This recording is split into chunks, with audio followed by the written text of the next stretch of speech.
Welcome to another episode of Oleh At Large, Aliyah Stories.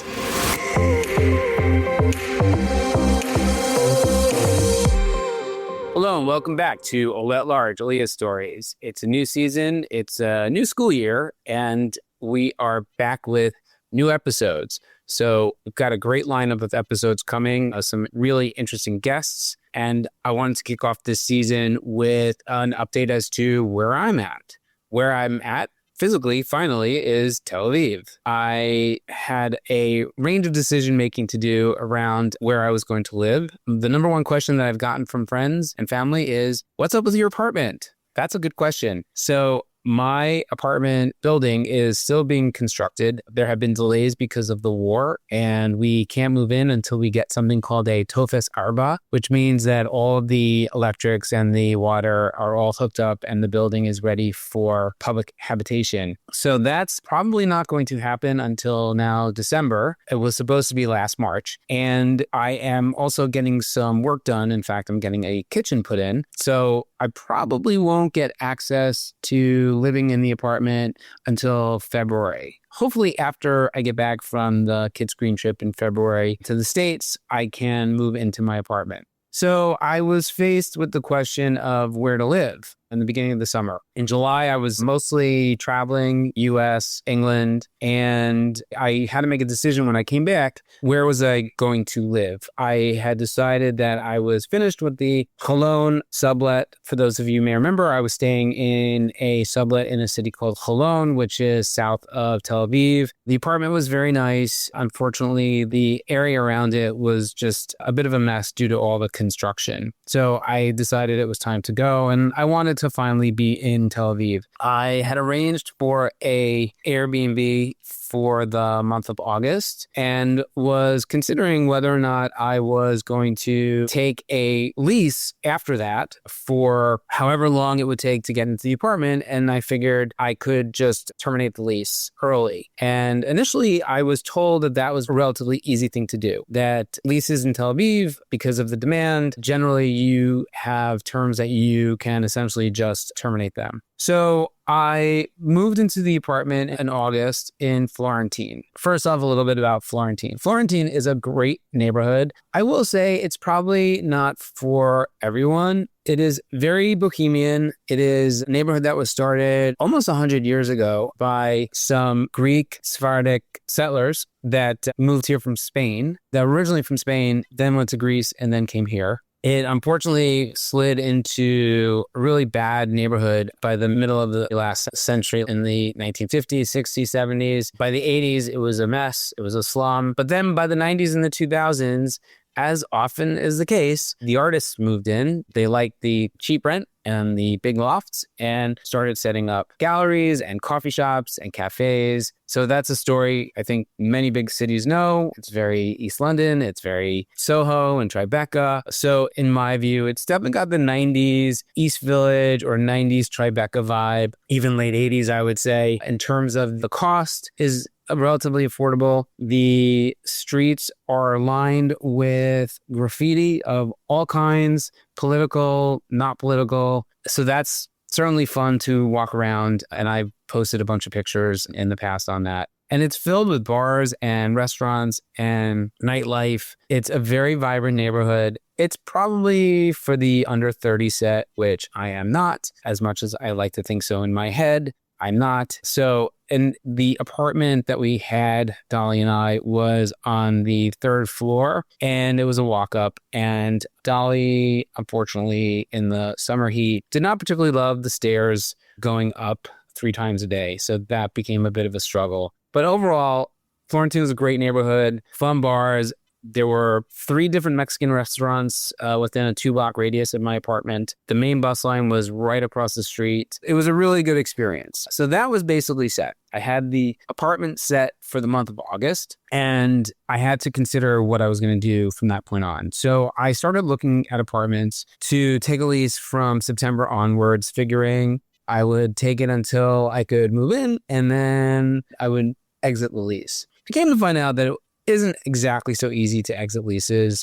You have to find the replacement So you can't just pick up and leave. You can be on the hook for the remainder of the balance of the rental if you can't find a replacement. And what I did was I looked at what the cost would be of taking on a lease, then also the 1 or 2 month down payment, as well as all of the taxes and the additional costs of parking, more than likely, for my car. I totaled all that up. And then I also realized that I was taking several trips in the next few months. I would be going to be away for the markets in October. I'm going away for Thanksgiving and a wedding in New York. Shout out Adam, shout out Catherine. So I'm going to be away for chunks of the next few months. So what would make more sense? Taking Airbnbs in between my trips, or taking a lease and then leaving to go on these business trips? I did the math, and at the end of the day, it was several $1,000s cheaper to take Airbnbs in between my business trips, even taking into consideration the amount of time it would take to pack up my things and move from place to place. It still made more sense to take the strategy of moving to different Airbnbs in between the trips. So I had to fill September. I had originally had at least an Airbnb set up for September, but they terminated it on me. And I also need to find a place before October, November. I found a great apartment in the Old North area for the month of September. I'll talk about that in a minute. And then for the period between the New York and Europe trips, I found a great apartment in Yaffo, right off of the main street. So that's going to be really exciting. I'm very excited about that. That's a different kind of a city vibe. So what's it like living in Tel Aviv? I have to say, it's been great. Other than the overall situation, which frankly is still terrible. And there are still posters of all the hostages still up. There are demonstrations. The number of days that the hostages are held just keeps going up. The death tolls just keep going up. So, of course, all that is awful. And the resilience of the Israeli people is still very strong. And at the end of the day, while all that is going on, there's still the day-to-day life that needs to happen. And I've been able to balance managing all of that with exploring Tel Aviv and trying to enjoy being here as much as I can. So particularly in Florentin, the beach was, I'd say, about 10 minutes away by scooter or by jogging. I've been doing a lot of running. There's an amazing promenade alongside the beach, alongside the city. It's about 5-6 kilometers stretch from top to tail. And it's been super fun to be able to run as much as I have 4 or 5 times a week, to be able to see the city, see different streets on the ground as I make my way to the beach.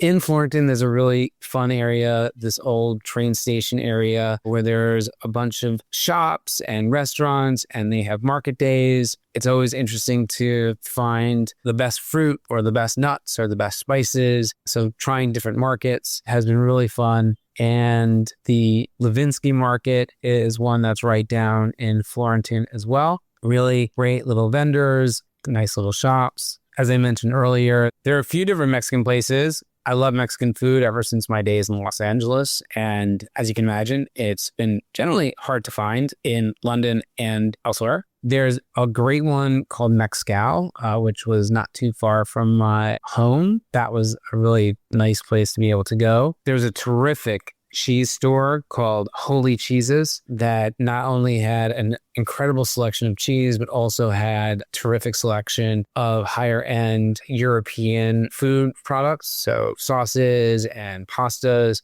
So big shout out to Holy Cheeses. Oh yes, something that I glossed over before, scooter. Yes, I have a scooter. Actually, it's not mine. It is my niece's husband, Ophir's, and he has loaned it to me, hopefully semi-permanently. I have a scooter, which allows me to get around Tel Aviv quite easily. It's not that big a city, and the scooter allows you to zip along. There are bike trails in a lot of the city along every major pathway, every major avenue. There are bike lanes, usually on the sidewalk, so you're protected more from the vehicles, and it's just a great way to get around. I, of course, wear my helmet all the time, not a question, even if it's a small little trip. And that's been a great way to get around. I've also been able to enjoy the Soho House that's down in Jaffa. The Soho House is a beautiful older building. It's got a pool. It has restaurants. There's hotel rooms. I haven't needed those.